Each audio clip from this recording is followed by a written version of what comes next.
Hello, it is the Alpha Male, the Iron Ogre, and today we're going to be ranking every Marvel trilogy, not just MCU, but just every Marvel trilogy, And just to define the word trilogy, if you don't know it, it's a collection of three films that, sort of connect with each other. So don't expect me to rank the Avengers franchise because that's four films. Don't expect me to rank the Ant-Man franchise because that's only two films and not three. So now that you know what I'm talking about, let's get into the ranking.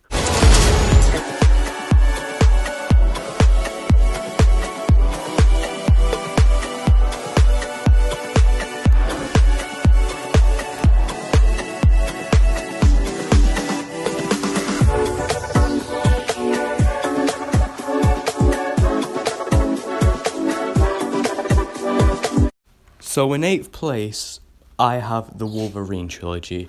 Now it kind of hurts to put this in 8th place because Logan is currently in my top 20 favourite films of all time, which is the last film in this trilogy.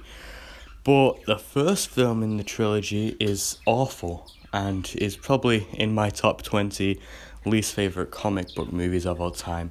And there are a lot of shit comic book films, so being in the top 20 worst is definitely not good. And the middle film in this trilogy, which is just titled The Wolverine, was alright, I suppose. It wasn't bad, but it was quite forgettable as well. And also, every movie in this trilogy feels very self-contained, if you know what I mean. There's no storylines that carry on to the sequels, and there's no other character arcs even the tone feels different in nearly every film, so it's just a bit of an odd trilogy really. The only character arc that is actually getting continued throughout this trilogy is Wolverine's himself, no one else's. He's the only returning character in each of these movies, unless you count Charles Xavier, who was in X-Men Origins Wolverine and Logan. But yeah, bit of a shitty trilogy, which is quite sad because Logan is amazing. So at 7th place we have the Blade trilogy. Now for the most part, I like this trilogy. The first film is probably one of the most important comic book movies of all time. I doubt we'd even have the MCU if it wasn't for this movie's success, so I will always appreciate for that. Blade 2, the best film in the trilogy. Blade Trinity, however, yeah, pretty shitty film, whether it's CGI eyes or Dracula, just Dracula. Such a shitty, underwhelming version of Dracula. We've had so many versions of Dracula in movies, and this is a very shit one. The armored Dracula design looked kind of cool, I suppose, but yet again, he didn't really have that look very long in the film. He mostly was just Dominic Purcell. And I'm not saying Dominic Purcell is a bad actor. From what I've heard, he's pretty good in that one show, Prison Break. But in here, he's just so wooden. And yeah, Dracula's supposed to be a really cool and interesting character. And unfortunately, Dominic Purcell does not scream the ultimate vampire to me. And that is who Dracula is supposed to be. The only thing I did like about this version of Dracula is that one scene where he's in modern day and looking at how people see Dracula in modern day in that one little gift shop, if that's what it is. It sells Dracula toys and all that. I thought that was a pretty funny scene, but unfortunately nearly everything else in Blade Trinity just sucks balls. The film is a complete mess, which is pretty sad to say because the action in the film is just as good as it is in the first two films. In fact, I'd say the action is probably the best part about the Blade films, plus Wesley Snipes' performance is also one of the best things about the Blade trilogy. So yeah, if Blade Trinity was just as good as the first two Blade films, or maybe even better, then yeah, the Blade trilogy would definitely be higher on this ranking. So at number 6, I have the original X-Men trilogy. So when it comes to the level of quality of each film in the X-Men trilogy, it's very similar to the Blade trilogy. Good start with the first film, the second one, best in the trilogy, and then a pretty shit third film. And yeah, basically the only reason why this is actually higher than the Blade trilogy is because the CGI is a lot better. Some of the CGI in the Blade trilogy has not aged very well. And there's also the fact that this is the first wave of movies that star Hugh Jackman as Wolverine. And we all know Hugh Jackman as Wolverine is iconic. But at the same time, it did kind of feel like he had too much of the spotlight. It was very clear to me that the writers, or maybe it was the studio, cared more about Wolverine than any of the other X-Men, which meant that characters like Cyclops weren't really that interesting because Wolverine was sort of the main character of this trilogy and was the main focus. And it's like, if you wanted to make Wolverine the main character, then just do the Wolverine movies. But if you're doing X-Men movies, then give them all like an equal amount of screen time and character development.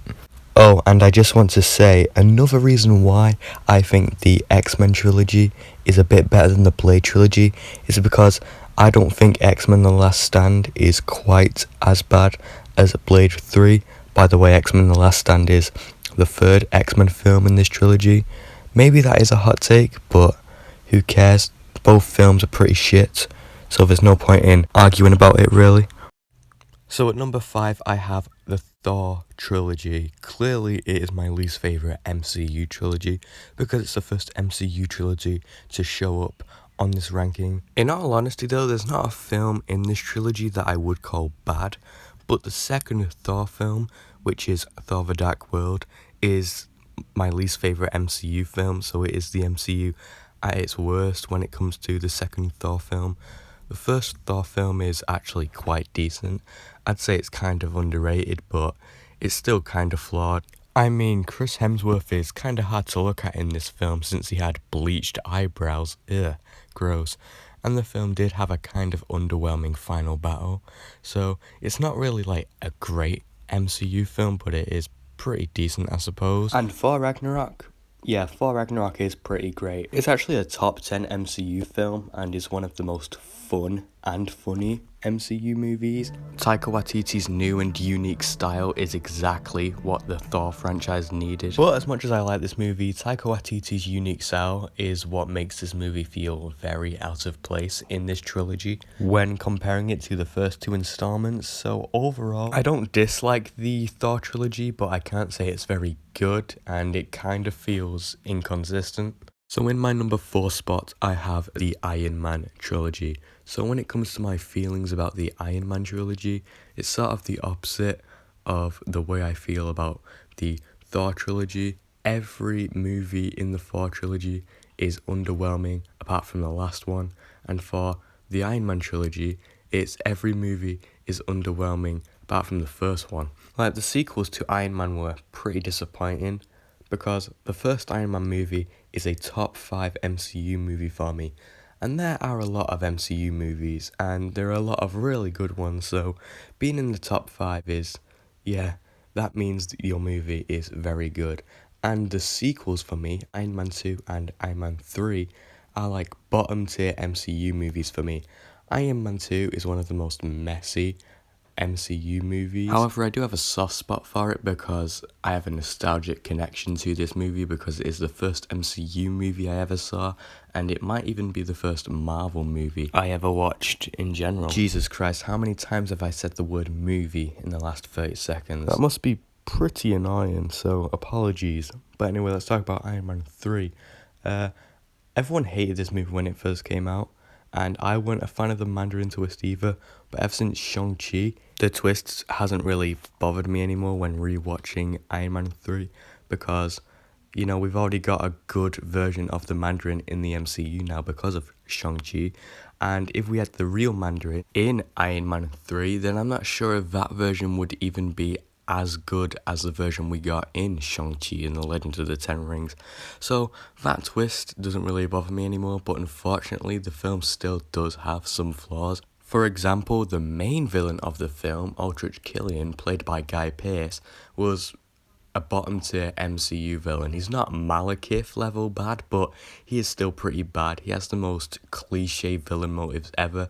I've seen his motives from like tons of other movie villains like the Riddler, Syndrome, and yeah, much more. Another flaw the movie has is Iron Man seemed to retire at the end of the film, but in the next MCU movie, it's like he never retired, so that was just really weird. So as a whole, this trilogy is quite a letdown, as the first movie was such a good start to not only this trilogy, but to the Marvel Cinematic Universe. And then the sequels are just like mid-tier and bottom-tier MCU films. So they never really lived up to the first movie, and the first movie is one of my favourite comic book films of all time. So now we're in the top 3, and in my third place is going to be the Sam Raimi Spider-Man trilogy.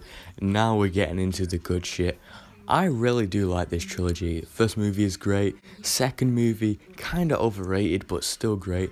The third film is a bit of a dip in quality, not gonna lie. It's a lot more flawed than the first two Spider-Man movies, but it's still a very enjoyable film and has all the charms of the first two Sam Raimi Spider-Man movies, and it does feel like a pretty decent conclusion to the trilogy. All the storylines and character arcs come to a nice little close. But despite the fact that I enjoy Spider-Man 3 and unironically like it, like I said before, it is still more flawed than the first two Spider-Man films in this trilogy. So I think if Sony just let Sam Raimi do his things with the final installment in this trilogy, then this could be number 1 on this ranking. But unfortunately, Sony are a bunch of assholes and just ruined this movie really, and even Sam Raimi doesn't like it because it's not what he wanted, which is very sad because this could have been a perfect trilogy.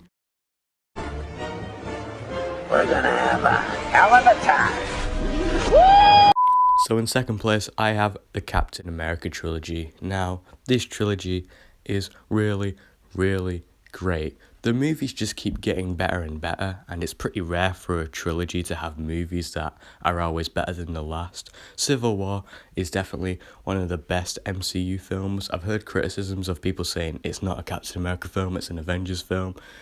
I mean, I understand why people can see it that way because of the amount of Avengers that have a large role in the movie, but at the end of the day, Captain America is still the main character. It's about his character arc, he gets the most screen time, and the main storyline in the movie is the relationship between Steve Rogers and Bucky Barnes. In fact, those two characters and their relationship are the heart and soul of this trilogy. The thing is with MCU trilogies though, is that they're not just your traditional trilogy, because it's the MCU and movies connect to each other no matter what the title of the film is and who the title character is.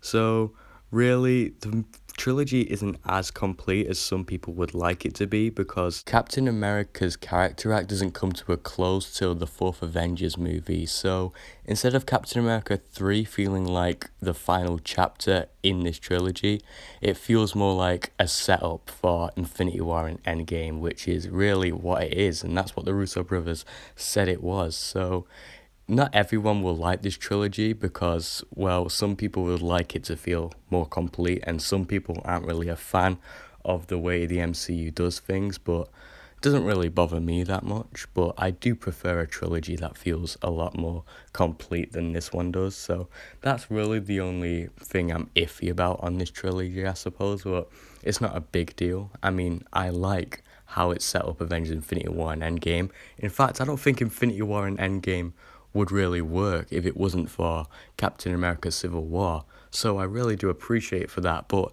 you know, some people aren't going to really be a big fan of the Captain America trilogy because there isn't really much of a conclusion in here. And some people aren't going to like that. Some people like the traditional type of trilogy where just all 3 films tell a complete story.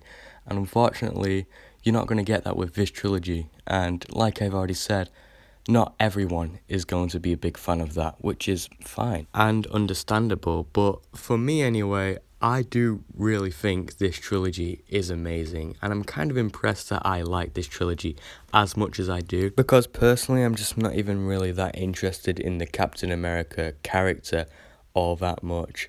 And that's how you know the Russo brothers did a good job with those last two movies, because the trilogy overall is second place on this ranking, and I'm not even that interested in the character. That's how you know the Russo brothers are good storytellers. So, the greatest Marvel trilogy, in my opinion, is the MCU Spider-Man trilogy. Now, I know some Sam Raimi fanboys are going to be upset that I put John Watts' Spider-Man trilogy over Sam Raimi's Spider-Man trilogy, but fuck those kids, am I right? Yeah, I do really like this trilogy. I mean, for one, even though it is an MCU trilogy, it feels pretty complete to me. I mean, yeah, you have to watch films like Civil War and Infinity War and Endgame to fully understand what's going on, but it just had such a perfect ending. Like, Captain America trilogy had Civil War, good movie, but was it a good conclusion? But the third Spider-Man movie in the MCU trilogy was not only a really good movie, had really good fan service, but it was also a perfect conclusion to this trilogy, and the whole trilogy is actually basically this version of Spider-Man's origin story, and I feel like it just does it so well. I mean, the final swing in Spider-Man No Way Home, which is the third film in this trilogy, is just so perfect. I love the way this trilogy gets concluded, and also something I want to mention, this trilogy has such good villains. I mean, Vulture and Green Goblin are two of the greatest villains in the MCU. And the MCU has a lot of villains, but Vulture and Green Goblin are in my top 10 favourites, and maybe even top 5 favourites, like they're that good. Something else I like about this trilogy is that Peter Parker is in high school for the entire trilogy. Like the previous two iterations of Spider-Man, you know, the Tobey Maguire and Andrew Garfield versions, they are in high school for like less than a movie. Like they're in it for like a bit of the first movie, and then they're like straight to college in like the sequel. And I like that in the MCU Spider-Man trilogy. He's in high school in each film. I think that's a perfect amount of time spent in high school for Spider-Man, and I like the idea that in each trilogy he'll be at a different stage of his life. I mean, I'm assuming that's what they're planning on doing with each trilogy, because they're going to be making Spider-Man 4, so that probably means they'll be making 5, 6, maybe even 7, 8, 9. So yeah, if that's what they're doing, where Peter Parker is at different stages of his life in each trilogy, then that's great. One trilogy in high school, next one in like college, and the third one is like adult life. That would be amazing. Yeah, I just think this trilogy is amazing. It's beautiful. I know some people will disagree, but yeah, I really do love it. Ugh, thank God I finally finished this video. I mean, my family keep getting in the way of me making videos, so a video like this, which is pretty easy to make, has ended up taking me like nearly 2 weeks to make, and I've been dying to just record so that I can get it out this month, and thank God that I'm actually getting it out this month, because I didn't want to just upload one video on the channel this month, especially since it was very early in the month. But yeah, making this video was fucking hell for me, I'm not even gonna lie. I know I sound dramatic, and yeah, I am being dramatic, but let me just anyway, yeah, I don't know what to say. I'm a bit high. I'm not high. I'm just saying that. That's just an excuse for me acting like a muppet. Anyway, I'll see you soon. Fuck off.